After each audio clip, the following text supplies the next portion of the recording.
तुम्ही पश्चिम बंगालमध्ये तुम्ही महिला आरक्षणाची गोष्ट करता आणि कशा पद्धतीने तुम्ही बंगालमध्ये एका महिलेच्या विरोधामध्ये लढताय.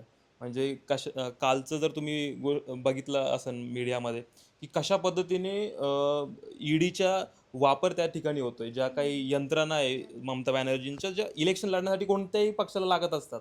म्हणजे एखादी साधी कॅम्पेनची टीम असेल किंवा त्यांचे प्रमुख नेते असतील, या सगळ्यांवरती ईडीच्या रेड पडताय. तर मग तुम्ही एका बाजूला सांगता की महिलांना तुम्हाला आरक्षण द्यायचं आहे आणि दुसऱ्या बाजूला तुम्ही एका महिलेच्या विरोधात कसं लढताय.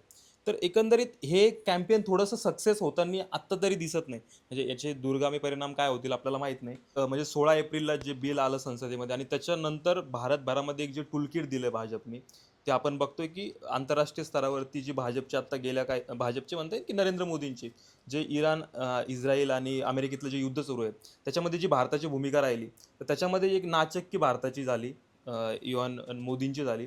त्याच्यापासून कुठेतरी दुर्लक्ष करण्यासाठी एक कॅम्पेन भारतामध्ये चालवण्याचा एक प्रयत्न करते. म्हणजे जे मुख्य मुद्दे आहे भारतामध्ये, त्या बाबतीमध्ये जे झालेलं मोदींचं 2019चं जी त्यांची काय म्हणतात त्याला लोकप्रियता होती आणि आता 2024च्या लोकप्रियतेमध्ये झालेली घट असेल, या सगळ्यांपासून कुठेतरी एक मुद्दा भटकवून लावायचा. यासाठी हे सगळे प्रयत्न आत्ता तरी भाजपकडून होताना दिसतंय.